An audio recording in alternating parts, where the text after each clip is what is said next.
ganhar a nossa geração para Cristo, através de uma igreja de vencedores. E uma igreja de vencedores é aquela que cada membro, cada um, é um ministro, é um sacerdote. O texto está me vindo à mente, né? Apocalipse. Vamos lá para o Apocalipse, eu estou lendo a minha Bíblia em inglês, tá, irmãos? Apocalipse, capítulo 1. Verso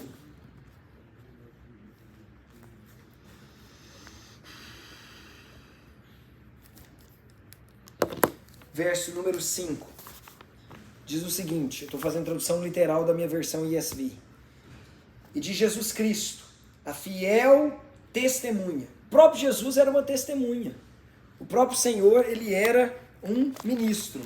Mas ele, o primeiro entre os mortos, o governador, the ruler of kings, o supremo rei de toda a terra, a ele que nos ama e nos libertou dos nossos pecados pelo seu sangue, verso 6, e nos fez reinos, e nos fez sacerdotes. Em outras palavras, se nós nascemos de novo, genuinamente tivemos um novo nascimento, nós também, inevitavelmente, iremos manifestar de alguma forma, de alguma maneira, o nosso ministério, o nosso sacerdote. Muito bem, isso me faz afirmar com convicção que nós somos uma igreja em células, não com células. Por quê? Porque nós entendemos que não há outra maneira de que cada membro da nossa igreja exerça o sacerdócio, exerça o ministério, a não ser através de pequenos grupos. Não há outra maneira mais efetiva. Então estou lendo esse item com os irmãos. As células são a nossa maneira de sermos igreja. Não ficamos preocupados em fazer coisas diferentes ou ter programações variadas. O que fazemos é concentrar-nos em um único objetivo: levar cada célula a se multiplicar. Então vocês já perceberam nas minhas pregações, vocês já perceberam na minha maneira de explicar sobre a nossa igreja, eu sempre uso esse conceito. Nós queremos fazer discípulos vencedores que fazem outros discípulos através de células ou life groups que se multiplicam. Isso é mais do que um slogan para nós, irmãos, porque esse é o centro do coração de Deus. Estou lendo o último parágrafo dessa página. Se cada crente for um ministro e cada casa for uma extensão da igreja, seremos uma igreja de vencedores e conquistaremos a nossa geração para o Senhor. Não foi à toa que o Império Romano se dobrou ao cristianismo no início da igreja. Por quê? Porque enquanto os imperadores, os perseguidores da igreja estavam preocupados em ver a contaminação do cristianismo dentro das sinagogas e dentro dos templos pagãos, o cristianismo crescia de casa em casa. Então não é à toa, não é por acaso que no país onde a perseguição aos cristãos é mais ferrenha, como é o caso da China, é onde o cristianismo mais cresce. Por quê? Porque cresce de casa em casa, porque avança de casa em casa. Estou lendo o começo da página 48. O desafio é claro: cada líder deve trabalhar para multiplicar a sua célula. Este é um ponto muito importante e por isso vamos sempre enfatizá-los. Estou lendo o item número 2, irmãos. Por que as células? Por que as células? Em nossa igreja, as células não são apenas uma estratégia que escolhemos entre muitas disponíveis. Há igrejas que crescem baseadas em campanhas financeiras, campanhas semanais. Houve um frisson, uma tendência das igrejas fazerem campanhas, principalmente ali no começo da década de 90, e muitas igrejas continuam trazendo esse conceito. Toda semana há uma campanha do Sal Grosso, campanha da Rosa de Saron, campanha das areias do deserto do Sinai. E cada campanha era uma maneira de continuar atraindo as pessoas. É só para manter a roda rodando, né? Aquele the rat, the little guinea pig just spinning the wheel, né? Só está rodando ali sem caminhar para lugar nenhum, sem levar para nenhum propósito. né? Outras igrejas crescem, ou já cresceram, usando escola dominical. Onde eu nasci de novo, onde eu fui exposto ao evangelho pela primeira vez, a estratégia era escola dominical, nada de errado. Outras igrejas crescem trabalhando com ação social. A igreja é conhecida na cidade através da ajuda social, né? Os pobres são alcançados, as pessoas necessitadas recebem algum tipo de orientação nessas igrejas. Nada de errado. Mas nós entendemos, biblicamente, a maneira mais clara na palavra de Deus é que tudo isso, campanhas, ensino da palavra, ação social, pode acontecer por meio das células. Então, se vocês têm vivido o seu life group da maneira correta, saudável, provavelmente você já percebeu que o ambiente do life group é o mais propício para a gente realmente saber se a pessoa precisa mesmo daquela ajuda, se a pessoa não consegue vencer aquela situação financeira ou momentânea, a gente tem até a possibilidade de ajudar ela. Mas, irmão, por que você ainda tem tanta dificuldade nessa área financeira? Por que essa situação que você está vivendo é tão difícil para você quebrar esse ciclo? Porque no ambiente da célula você de fato ajuda a pessoa. Item número A, letra A. Item letra A. A igreja deve crescer e se multiplicar. Assim como as células biológicas se juntam para formar o corpo humano, as células da igreja se juntam para formar o corpo de Cristo. Por isso eu gosto da expressão célula, porque fala de organismo, fala muito mais do que de uma estrutura. Eu poderia só chamar de pequeno grupo. Nós poderíamos simplesmente chamar de vine group, mas eu gosto da expressão life group e da expressão célula, porque os dois têm incluso o quê? Vida. Tem que ter vida, irmãos. Você não precisa pedir para um menino crescer, você não precisa dar bronca para uma criança crescer. Você só tem que alimentar a criança bem, saudável, e inevitavelmente aquela criança vai, organicamente, amém? Naturalmente, espontaneamente, aquela criança vai crescer. Por isso, nós precisamos de células saudáveis. Item B, ser uma comunidade terapêutica e transformadora. Por mais que na nossa igreja a gente não tenha campanha de cura interior ou projetos de libertação, nós entendemos que a célula, o life group, é o ambiente perfeito para isso acontecer. Por quê? Porque ali o Josué pode ser vulnerável. O Josué pode abrir a situação pessoal dele, do passado dele, e alguém vai falar, irmão, eu sei o que você está passando. Nós vamos orar por isso. Eu já passei por isso. E a coisa é tratada de forma sistemática, de forma completa. Muitas vezes, essas igrejas que são movidas a campanhas ou cursos temporários, o que acontece é que as pessoas participam, trazem os seus casamentos, trazem a sua situação financeira, o problema, às vezes, do passado, e a situação é apenas exposta, é apenas revelada, mas não há um acompanhamento com a pessoa. O melhor ambiente para esse acompanhamento é o relacionamento. Letra C. O crente cresce saudável se ouvir e falar. Isso é muito importante, irmãos. Romanos, capítulo 10, vou tentar projetar aqui para vocês. Romanos 10, verso 17. Diz o seguinte: e assim, a fé vem pela pregação, e a pregação pela palavra de Cristo. Então, eu sou edificado na minha fé na medida em que eu ouço a palavra. Aí eu tenho a palavra dentro de mim, eu tenho a fé dentro de mim.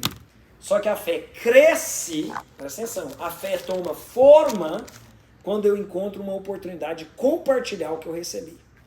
Então, eu não sei se os irmãos têm essa postura, mas se você recebe algo da parte de Deus, você deveria encontrar imediatamente alguém para compartilhar. Muitas vezes é difícil, porque às vezes não tem ambiente, porque às vezes no meio do trabalho você não vai fazer isso, mas a célula é um ambiente propício para você finalmente compartilhar, falar o que está queimando no seu coração. É interessante porque, eu já falei isso para os irmãos, eu participo de tempos em tempos de uma capacitação de pastores. São todos os pastores da Vine aqui nos Estados Unidos. Somos em torno de 25 pastores, 25 igrejas. Temos mais pastores do que igreja, porque temos pastores auxiliares que vêm também. E sabe o que nós fazemos, irmãos? Uma célula. Durante 3 dias. Então, como a gente não pode se reunir toda semana, como é o normal da célula, nós nos reunimos a cada 45 dias. E sabe o que o pastor supervisor faz? Normalmente ele escolhe um de nós para trazermos uma palavra. E os outros irmãos compartilham. Eles intervêm no meio da palavra, falam o que a palavra está queimando, compartilham o que o Espírito Santo está falando naquele momento. E sabe o que acontece? Normalmente aquela palavra que está sendo compartilhada passa a ser de todos nós. Então agora mesmo, eu estava lá no Canadá agora numa dessas capacitações. Esse momento que a gente tem. A gente chama de capacitação, mas é um encontro de pastores. E eu estou escrevendo um livro para o nosso jejum, o livro de 21 dias, e eu estava assim, faltava inspiração.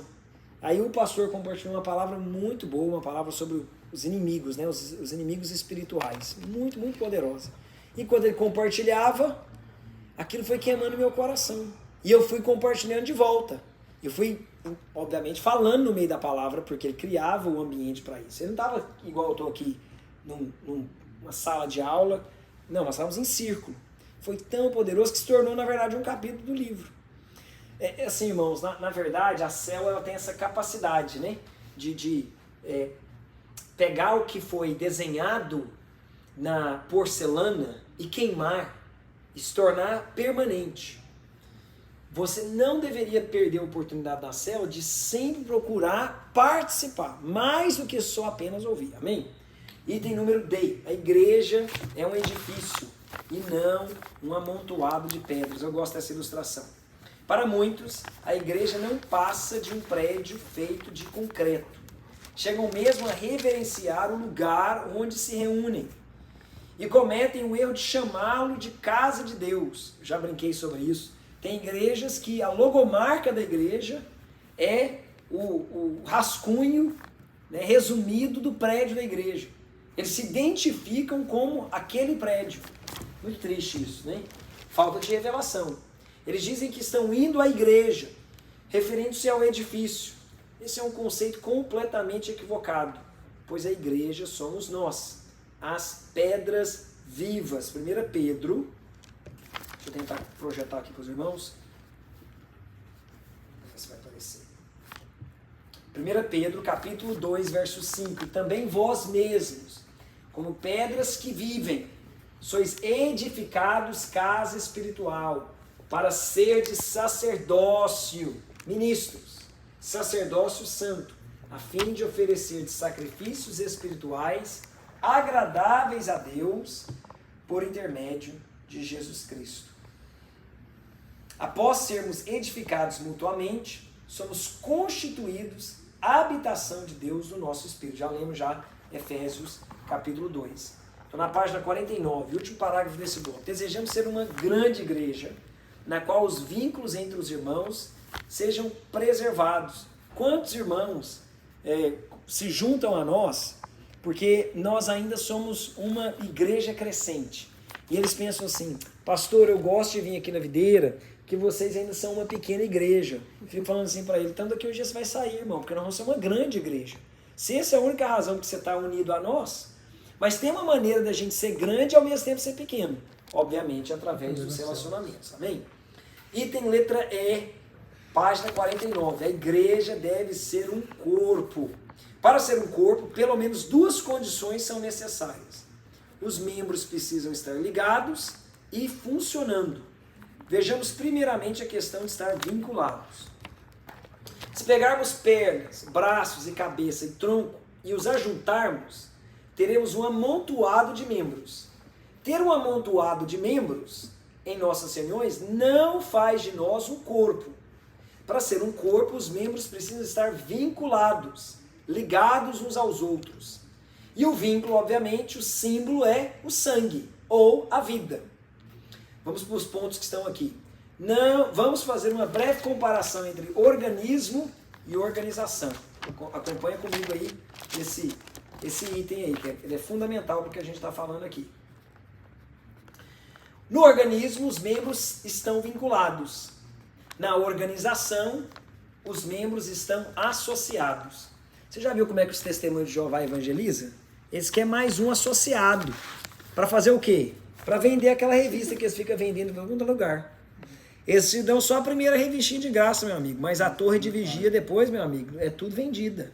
Aquilo ali, irmãos, é uma associação. By the way, é uma associação muito organizada. Porque fala a verdade, irmão, tem tudo quanto é lugar. Você acha aquilo lá quase igual você acha Coca-Cola. Tem em todos os lugares. É uma boa organização, mas é morto. É mais uma associação religiosa. Número 2. No organismo, os membros têm funções. Na organização, os membros têm títulos e cargos. Isso é terrível, né, irmãos? Quando as pessoas se juntam a nós, pensando que nós somos uma organização. E aí o que elas procuram? Um título. Elas querem até chegar ao ponto da liderança, mas porque a liderança carrega o título de líder. Você sabe que na prática essa ideia de títulos é uma coisa que não é completamente bíblica, né, irmãos? O conceito melhor seria sermos todos irmãos, família. Número 3. No organismo, cada membro tem um ministério. Na organização, tem um mandato. Em outras palavras, a célula é a minha célula mesmo. Presta atenção, eu não fui delegado a ser um líder de célula e vou lá por obrigação, por uma ordem. Eu vou lá porque é o meu grupo, é a minha família, é a minha célula. Então não é errado você falar a minha igreja. Pelo contrário, se você chega aqui na Videira, chega aqui no Vine Church, e você começa a falar assim, não, pastor, a igreja tem que melhorar esse ar-condicionado. Não, pastor, aqui na Videira as coisas têm que ser melhor organizadas. Essa maneira de falar na terceira pessoa a respeito da igreja mostra que você ainda não é dono da igreja. Você ainda não tem um ministério ainda seu. É do pastor o ministério. Próximo ponto. Na organização trabalhamos por responsabilidade ou recompensa. No organismo temos encargos no coração. Fala também disso. Fala de uma dedicação que vai além do que é pedido. Na organização é apenas por uma questão de responsabilidade, disciplina ou recompensa. Na organização, a autoridade é pelo cargo. Então, alguém recebe autoridade porque tem um determinado título. Então, como é que você vê isso? Às vezes você vê igrejas, porque são muita organização, que às vezes o filho do pastor, ele não tem ministério nenhum, ele não tem coração pastoral nenhum. Mas ele tem um título, porque o pai dele deu para ele um título de pastor. E agora aquele jovem extremamente irresponsável, sem santidade, sem consagração e sem também amor pelos irmãos, porque ele tem um título, ele exerce aquela função terrível.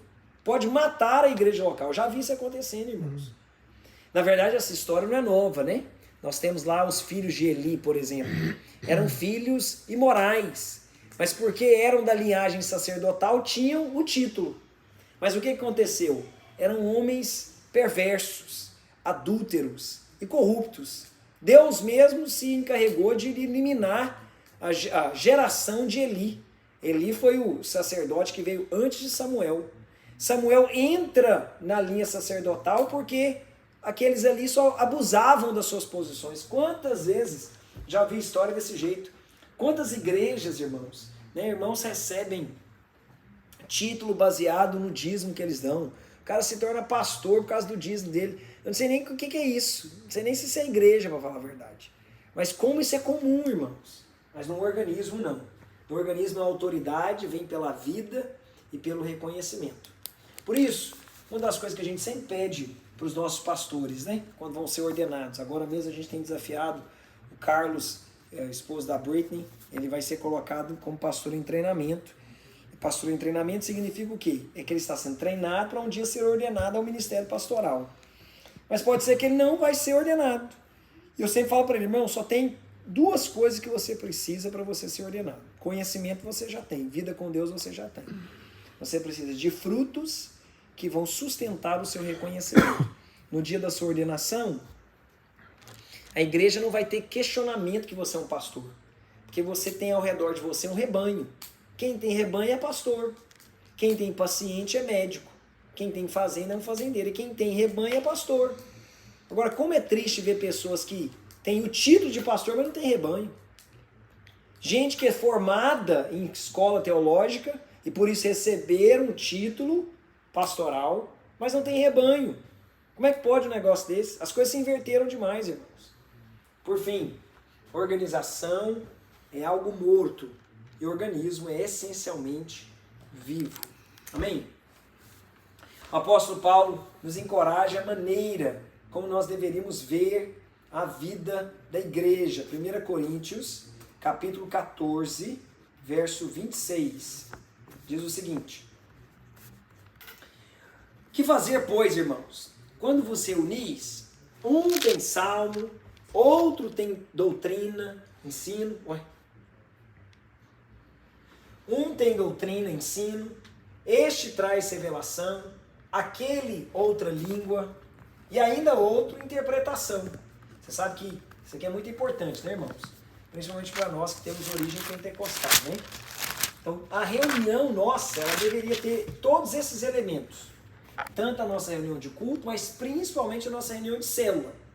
Ela deveria ter liberdade para tudo isso. Uma música, o salmo aqui é música, é hino, ok? Alguém vai ter que ensinar a palavra. Vê se isso aqui não parece uma célula, um momento do compartilhar da célula. O outro vai trazer revelação, ou seja, o que esse ensino tem de aplicação na minha vida? A aplicação do ensino. Não é só o entendimento. Ah, sim, Davi matou o gigante. Ah, sim, Josué derrubou as muralhas. Isso é a doutrina, isso é o ensino. Tá, mas o que essa muralha caindo tem de aplicação para a minha vida? Como é que eu posso aplicar a vitória sobre Golias na minha vida? Isso é revelação. Outro língua e a outra interpretação. Ele poderia ter falado assim, ó, ministério profético. Porque se a gente só orar em línguas, cheio do Espírito Santo, e não tiver interpretação, qual é o uso dessa língua? Nenhuma. Todas as vezes que língua é acompanhada de interpretação, nós temos um ambiente de profecia. Ou o que a gente gosta de chamar de palavra de conhecimento. O que é palavra de conhecimento? É aquela sabedoria, é aquele conhecimento para resolver um problema que vai muito além do que qualquer ideia genial que você teve durante o dia. Que vai muito além do que o seu background na doutrina. Você está recebendo uma direção específica da parte de Deus. Amém? Isso tudo deveria acontecer nas nossas células. Agora isso vai acontecer com quem? Olha só como é que Paulo diz. Entre os irmãos. Não é um só não. Diz que um tem isso, o outro tem aquilo. Não é tudo de um líder só. Amém? Não pode ser, não deveria ser. Eu sei que tem irmãos que são irmãos de 5 talentos.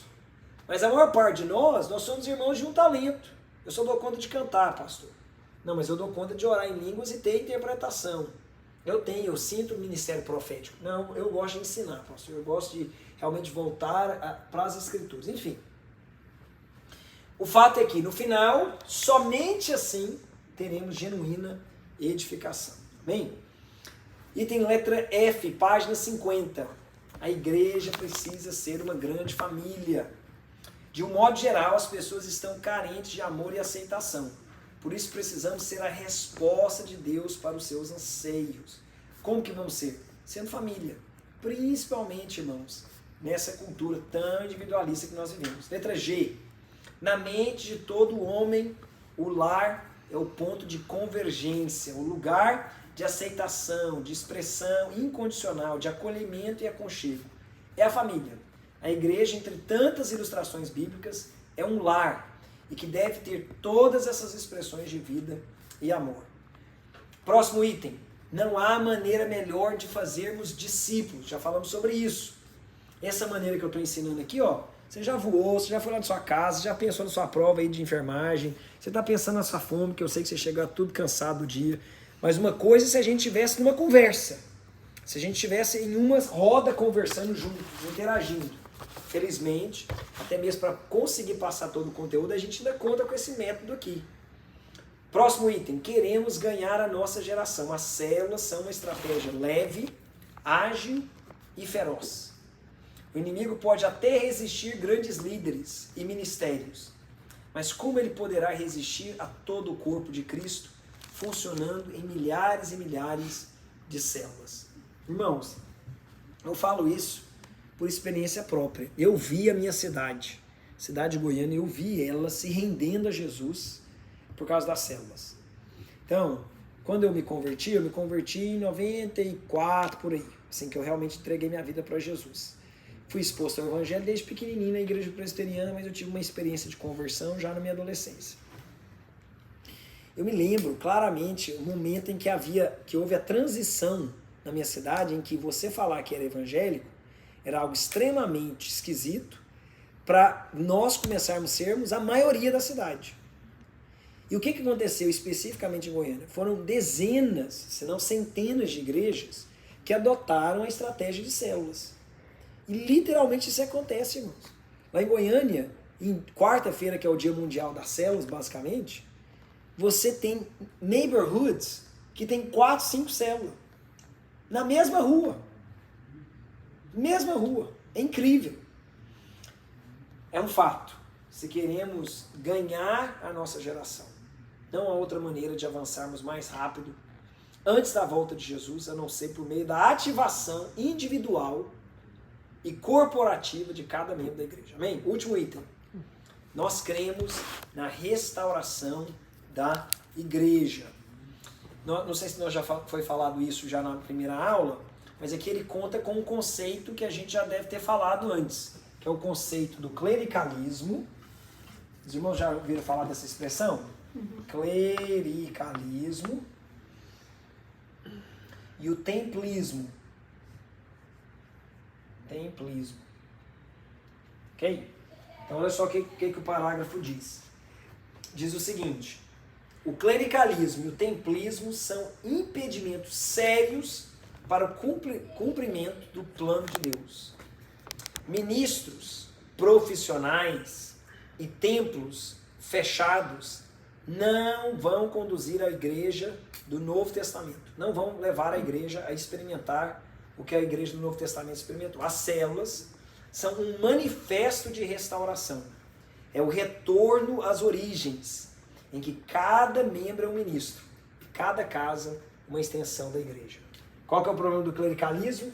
Que apenas o clero, a casta sacerdotal, ok? Os totalmente ungidos, os pagos profissionalmente para fazer o serviço, por isso eu não gosto muito, para falar a verdade, da expressão service aqui nos Estados Unidos, assim como também eu não gosto da expressão culto em português. O ideal é que nós tivéssemos uma celebração, ou como diz lá nos Salmos, é a congregação dos santos, a unidade dos santos, ou simplesmente reunião da igreja. A gente deveria chamar de outro nome, mas a gente não vai quebrar esse problema que não é tão grave para a nossa comunicação. Mas o ideal é que a gente tivesse a reunião da igreja, ou a reunião de domingo. A gente deveria falar dessa maneira, ao invés de falar service, Sunday service. Porque você não tem um life group service, você tem uma reunião de life group, você tem uma reunião de célula. A nossa reunião de domingo deveria ser uma mesma reunião. Mas muito bem, qual que é o problema quando você tem essa ideia do clericalismo? É a ideia de que o pastor ele é contratado. Em algumas igrejas, mais especificamente as chamadas igrejas congregacionais, em que a igreja, a congregação é dona, mas no sentido profissional da palavra, literal da palavra, elas literalmente contratam e despedem os pastores. Normalmente em ciclos de 4 anos. Fazem-se eleições. E qual que é o problema disso? Cria um ambiente político dentro da igreja. Quantas vezes nós vimos isso? Alguém vai falar assim, não, então o ideal seria o método, a eclesiologia presbiteriana, que não vai ser toda a congregação fazendo uma coisa dessa, porque você vai colocar o voto de um menino de 18 anos que acabou de converter das drogas com um senhor ancião que é compromissado ao evangelho, conhece as escrituras, está na igreja, é um dizimista fiel, que sustentou e até mesmo fez a igreja ser plantada nos últimos 10 anos. O mesmo peso de voto? Tem sentido nenhum. Mas de qualquer maneira, é o problema do clericalismo, quando pastores se colocam também nessa posição profissional. Eu louvo a Deus que Deus me livrou dessa possibilidade de ser um pastor contratado. Nada contra, mas tudo contra. Porque eu tenho colegas ministeriais, são pastores, companheiros, que são literalmente contratados. Eles colocaram o seu currículo numa lista de empregos religiosos e uma igreja achou o currículo dele interessante e contratou. Eu recebo, pelo menos por semana, uns 2 propostas de trabalho.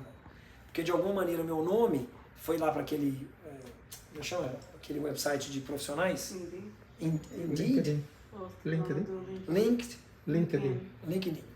Eu coloquei muitos anos atrás que eu sou pastor. E coloquei, obviamente, o website da igreja. Então as pessoas entram e fazem propostas. Assim, porque essa é a maneira tradicional de contratação. Mas isso gera o problema do clericalismo. Nós já falamos sobre isso. Não é vontade de Deus para nós. Né? Nós queremos a ativação de todos os irmãos. Isso não significa que os pastores não têm a responsabilidade de visita, cuidado. Isso não é responsabilidade dos membros da igreja ou dos discipuladores fazerem. Por mais que cada crente da nossa igreja deve ser sempre ativado, sempre desafiado. Mas há certos limites, até mesmo de tempo e possibilidades, que os irmãos não vão conseguir fazer. E os pastores, porque são dedicados, devem, obviamente, fazer. E aí a palavra deve mesmo, porque, no certo sentido, o nosso salário também nos faz sermos cuidadosos com o rebanho. Um bom pastor, ele vive da lã e do leite da ovelha. Eu sei que tem pastor que vive também da carne da ovelha, para matar ela. Mas não é o nosso caso. A gente não vive, né, de matar os irmãos.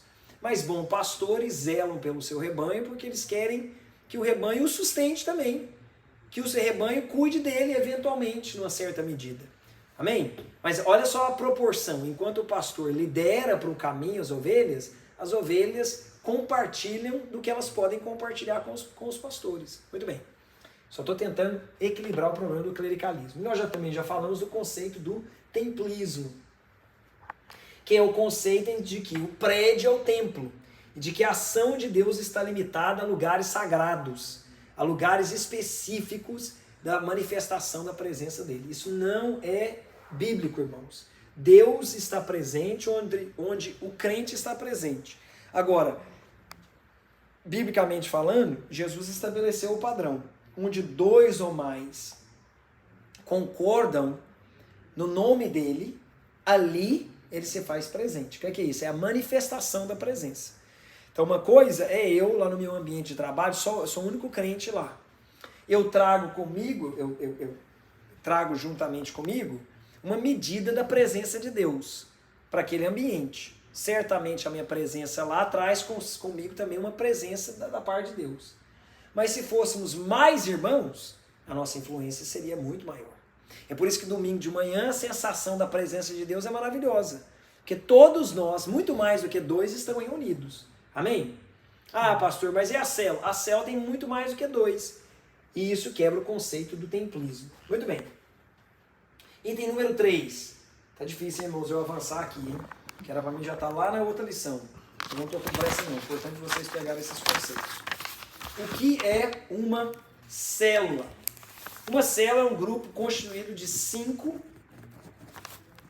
ou 15 pessoas que se reúnem semanalmente para aprender como tornar-se uma família, adorar o Senhor e edificar a vida espiritual uns dos outros.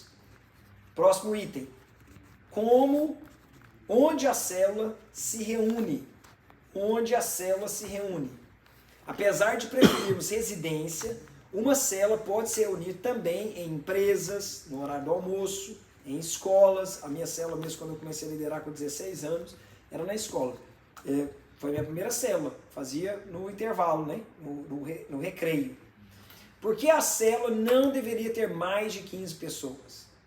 Aqui eu respondo o problema da multiplicação das células que muitos irmãos não gostam.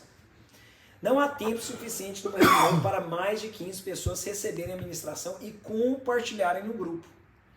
É muito difícil para um líder, mesmo com um líder em treinamento, apacentar todas as pessoas. Também as casas normalmente não comportam mais do que essa quantidade de pessoas numa sala para uma reunião. Para mim, essa é a principal razão por que eu sou tão persistente com o problema da multiplicação. É que um dos membros mais difíceis de encontrar numa célula é o anfitrião. E se nós formos compararmos a importância dos membros da célula, número 1, nós precisamos de um líder. Número 2, seria o líder em treinamento, correto? Não é correto. Na minha opinião, o mais importante depois do líder é um anfitrião. Eu conheço células que o líder nem é tão bom, nem é tão articulado, nem é tão assim relacionável. Mas porque o anfitrião é uma pessoa extremamente hospitaleira, extremamente receptiva, a célula cresce. Os irmãos vão por causa do anfitrião. Aí, por que o anfitrião é uma figura tão importante? O diabo combate o anfitrião demais. É muito difícil conseguir anfitrião, irmãos. Então, agora mesmo, na nossa rede de língua inglesa, nós temos a célula lá do Tom e da Mariana. Aquele casal que tem 6 meninos. Então, vocês já imaginaram, né? Para receber eles eram anfitriões e líderes.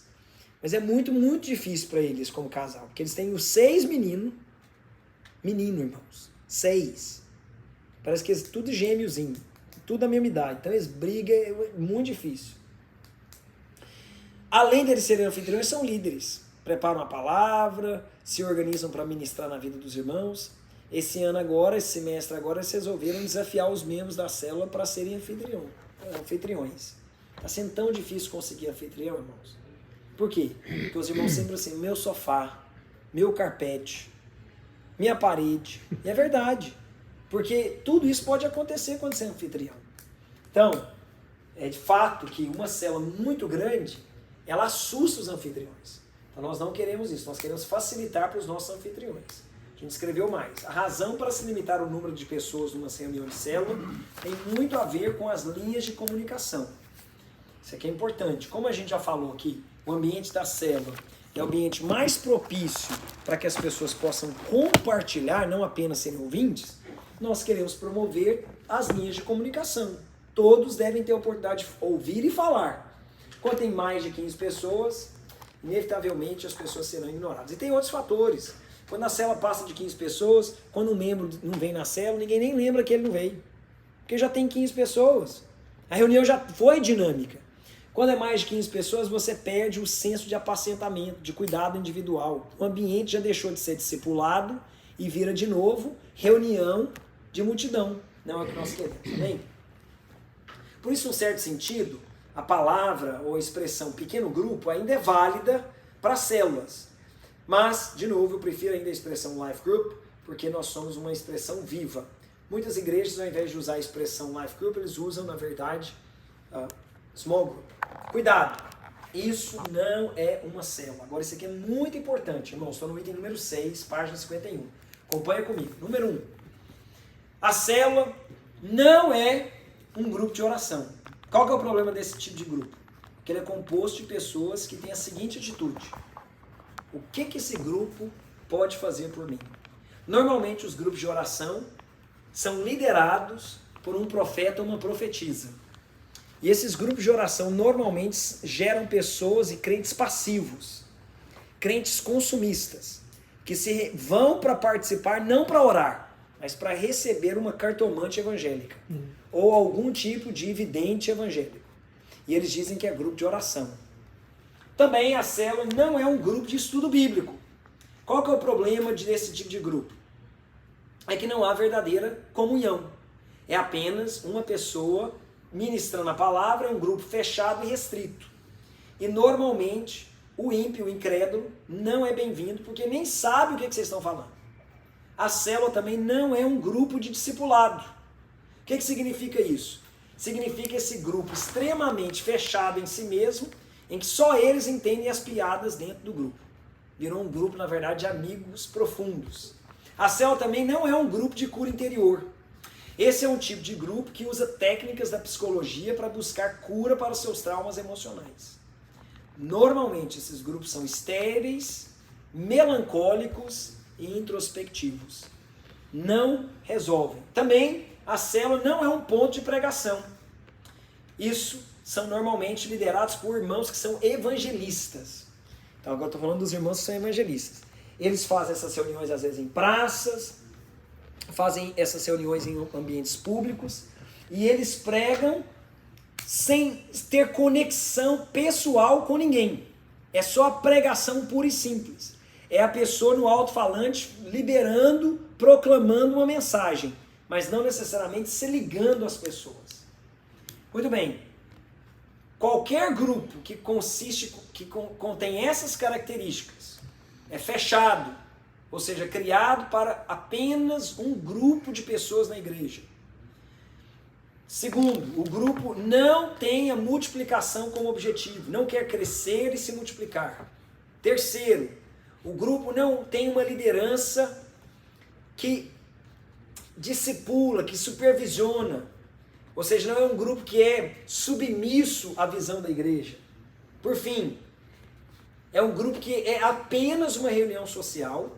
Cuidado, esses grupos não são uma célula. Mas o que é uma célula, pastor? Uma célula é tudo isso que eu falei. Tudo isso que nós falamos que um grupo não é, mas ao mesmo tempo. Isso é uma célula. Uma célula é um grupo de oração, ainda que não seja exclusivamente para isso. A célula tem discipulado, ainda que o discipulado não é o único fator que acontece. A célula tem estudo bíblico, mas não é um grupo fechado. A célula, claro que a gente trata dos relacionamentos, dos problemas interiores, da alma das pessoas, mas esse não é o centro. Na verdade, quando uma pessoa muito melancólica começa a compartilhar na célula, começa a liderar a reunião, ela pode só falar, irmão, como é que foi sua semana? E ele vai lá até os antepassados dele para contar como é que ele está nessa semana. Normalmente um bom líder sabe conduzir, facilitar a conversa para o objetivo da reunião. Porque não pode ser o centro. A célula não é um lugar onde a cada semana comparece um grupo de pessoas diferentes. Entretanto, estamos sempre abertos para visitantes. A célula possui um endereço e um dia certo de reunião. Até mesmo porque as pessoas precisam se organizar, precisam agendar. A célula se reúne regularmente. Ou seja, há uma expectativa que nessa semana eu vou encontrar meu grupo. A célula, ela é homogênea. O que significa isso? Nós nos reunimos por grupos de interesse. Nós decidimos aqui, em Fort Myers especificamente, nesse primeiro momento, reunirmos baseado na estação da vida das pessoas. Então, o que a gente quer dizer com isso? A gente coloca assim, por exemplo, os nossos jovens são divididos na estação da vida deles. Os jovens estudantes se reúnem na rede de estudantes. Os jovens adultos que já estão no mercado de trabalho têm uma rede só para eles. É os nossos jovens adultos que a gente chama. Os jovens que já casaram, mas ainda não têm filhos, têm o grupo só para eles. Esses jovens casados que não têm filhos. Os que já têm filhos pequenos, mas ainda não estão em fase escolar, têm a rede só para eles, que é a rede do Jonathan e da Adriana. E assim por diante. É a fase da vida. Na rede de língua portuguesa, irmãos, nós ainda não conseguimos estabelecermos todas esse espectro, né? essas nuances da vida. Mas a nossa igreja da parte que fala inglesa, nós temos isso para todos os nossos jovens. Para todos os nossos jovens, nós temos toda a fase, literalmente, irmãos. Dos nossos elementary school até college graduates, né? Os formandos do college. A gente tem redes específicas para todos eles. Quando eu falo rede, é mais do que uma célula, viu, irmãos? É mais do que isso. Amém. Eu tenho mais 15 minutos, irmãos. Preciso compartilhar isso aqui. Os objetivos da célula. Aula número 3. Aula número 3. Os objetivos das células.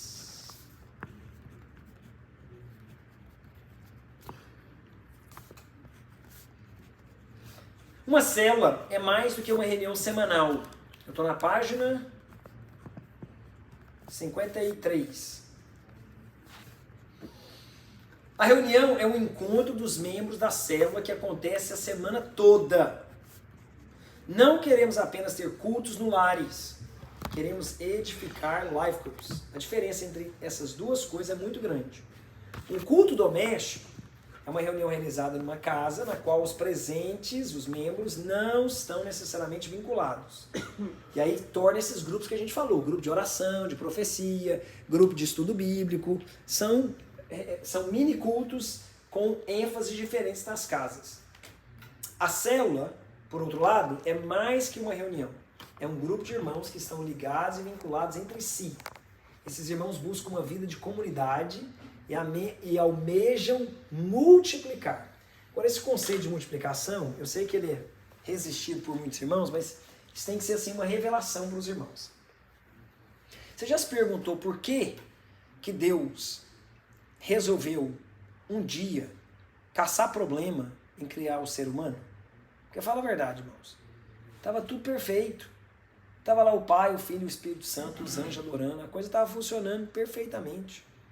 Por que Deus foi caçar sarna criando esses bichos de carne e osso, veio no pescoço? Para que foi inventado isso? Tem um porquê por isso. A Bíblia fala que o tipo do amor de Deus é o amor ágape. E entre o Pai, o Filho e o Espírito Santo, esse é o tipo de amor que flui. Todas as vezes que o amor ágape, que é o amor do tipo de Deus, manifesta num lugar, sabe o que acontece? Crescimento, multiplicação, expansão. Então, normalmente na segunda-feira é meu dia de folga. E normalmente na minha folga o que eu gosto de fazer é muita coisa física. Eu gosto de fazer muito exercício. Eu já falei sobre isso, né? Não é mentira da besta não, mas é verdade mesmo. Então normalmente na segunda-feira eu gosto de fazer muito exercício. E Deus me deu a graça de morar literalmente atrás do Lakes Park. E às vezes eu passo, não sei se já viram lá no Lakes Park, tem uma matinha lá no Lakes Park. Um caminhozinho que é uma matinha fechada mesmo. Então eu corro o Lakes Park todinho, mas na matinha eu vou sempre muito devagar. Para me apreciar a explosão de vida que num pequeno pedacinho ali do parque você consegue encontrar. Mas quando você olha, irmãos, tem vida para tudo quanto é lugar nesse planeta.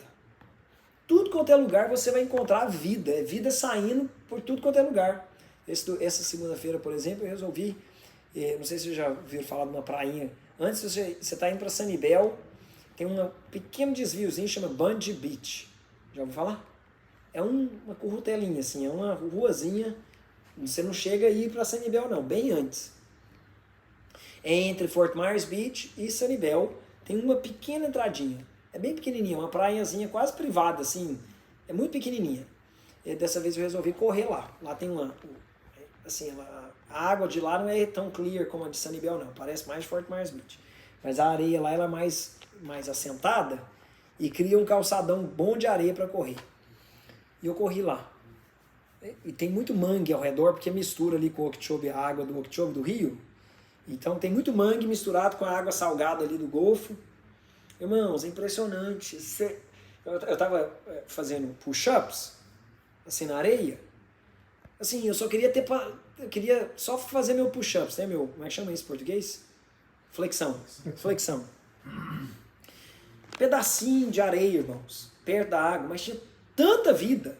Era peixe, era caranguejo, era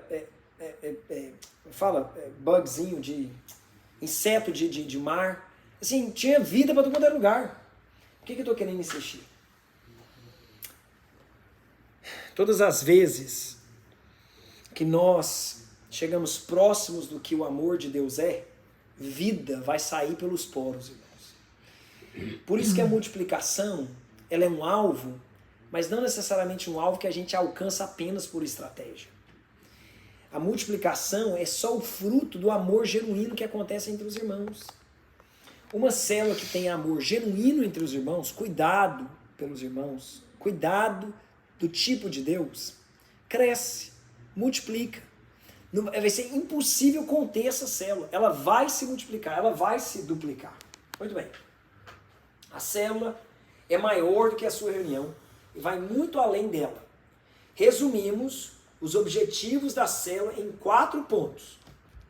Eu preciso que os irmãos repitam comigo. Número 1, diga comigo. Comunhão. Diga comigo. Comunhão. Comunhão visa o desenvolvimento de uma vida compartilhada. Alvos comuns. Por isso a palavra comunhão. Estamos em comum acordo. Em aliança. Número 2. Ensino. Diga ensino. A célula oferece um ambiente para que o crescimento espiritual, aprendizado prático e disciplina em amor. Não é ensino de uma escola, mas é um ensino que é passado como se fosse de uma família. Então, boas mães bons pais, eles não ensinam o menino, senta aí, agora pega seu caderno.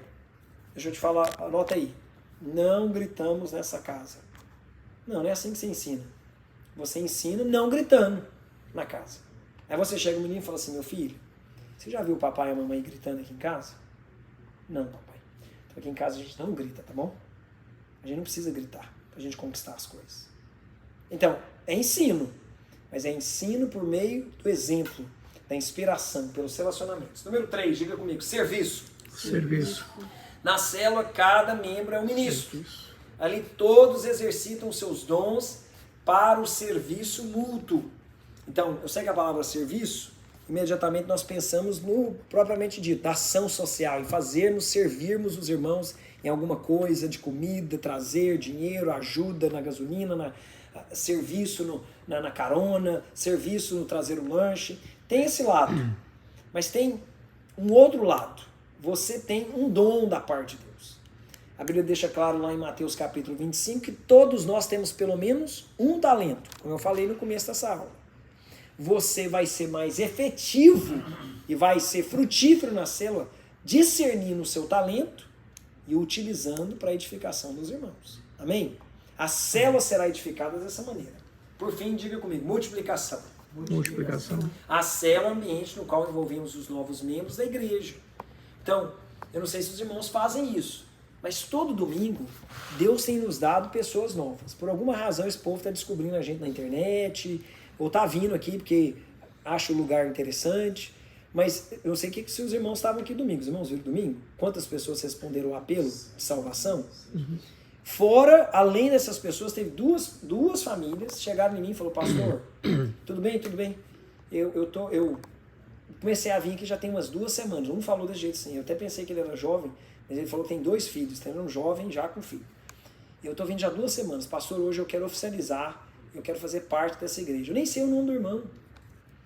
Eu falei assim, não posso oficializar não, eu preciso conectar com a vida da igreja. Não, mas eu já estou vindo. Eu falei, não, você não viu nada ainda, meu filho. Você não conheceu nada ainda da igreja. Eu falei, semana que vem nós vamos ter o Vine Experience, que eu vou te inserir, eu vou te enxertar na vida da igreja, que é através da célula. Então, o que eu faço no Vine Experience? Que, na verdade, é uma estratégia só aqui dos Estados Unidos, porque lá no Brasil a gente não fazia isso, não. Não existe no Brasil curso de membresia. Porque as nossas igrejas no Brasil, as videiras no Brasil, se não é assim, eu posso falar 90%, vou exagerar não, mas pelo menos 90% dos novos membros das nossas igrejas vem por meio das células. Então as pessoas, na verdade, passam a ir no culto depois de ter ido na célula por quase 3 meses. Aqui é a primeira vez que eu estou experimentando esse fenômeno. O fenômeno das pessoas virem primeiro no prédio para depois ir na célula. Eu acho isso super esquisito, porque a pessoa vem aqui e nem sabe o que eu vou pregar. Coloca o menino dele lá na minha sala de aula, ela nem sabe o que eu vou ministrar na vida dele. Normalmente a gente conhece na intimidade, no relacionamento. Mas, enfim, é um fenômeno e Deus me deu graça para a gente desenvolver o Vine Experience. Mas o alvo final é que a gente também insira esses novos membros. Então, queridos, deixa eu dar uma missão para os irmãos a partir de agora. A partir de agora, no domingo, eu preciso que os irmãos sejam ministros. Porque Deus resolveu nos dar crescimento no culto de domingo. Realmente o nosso culto de domingo é uma bênção, é muito bom. Eu gosto muito do nosso culto. Tem palavra, tem presença, o louvor tem sido cada vez melhor. O ambiente é muito gostoso, tem menino correndo, parece uma célula grandona. É uma bênção. Só que muitas pessoas chegam no nosso culto e elas não sabem da nossa igreja. Não sabem o que de fato é a igreja. E você já tem uma noção geral, mais ou menos, dos mesmos rostos, das mesmas faces que têm vindo. Se você vê uma face nova, chega e já pergunta assim, English ou português? Se a pessoa fala português, não perde tempo não. E se a pessoa fala inglês, Pastor, vem aqui, Jonathan, vem aqui, Dr. Rafael, vem aqui. Vamos fazer essa rede de conexão entre os irmãos, amém? Conto muito com os irmãos. Por quê? Porque é função nossa, como igreja, comunhão, ensino, serviço e multiplicação. Amém? Vamos ficar de pé? Deixa eu abençoar os irmãos. Aleluia. Pai, obrigado, Espírito Santo, por essa aula. Obrigado, a Deus, pela revelação de que somos uma igreja em células. Temos mais do que pequenos grupos como um departamento, algum tipo de programa da nossa igreja. Somos uma igreja de relacionamentos. De fato, sabemos que é muito melhor estarmos em círculo do que em cadeiras, em fileiras. Queremos compartilhar vida, que a vida do Pai, do Filho e do Espírito, o amor ágape, possa ser tão contagiante, ó Deus, e tão expansivo no nosso meio, que cada irmão possa ser usado de forma efetiva, de forma evangelística, nos seus dons espirituais, Deus, que possamos encontrar nas nossas reuniões aqueles que cantam, aqueles que profetizam, aqueles que ensinam, aqueles que servem uns aos outros. Como igreja, queremos avançar, como edifício do Senhor, pedras vivas. Ó Deus, reino de sacerdotes, pelo teu amor, nós oramos em nome de Jesus. Amém, queridos? Amém. Glória a Deus. Thank you so much.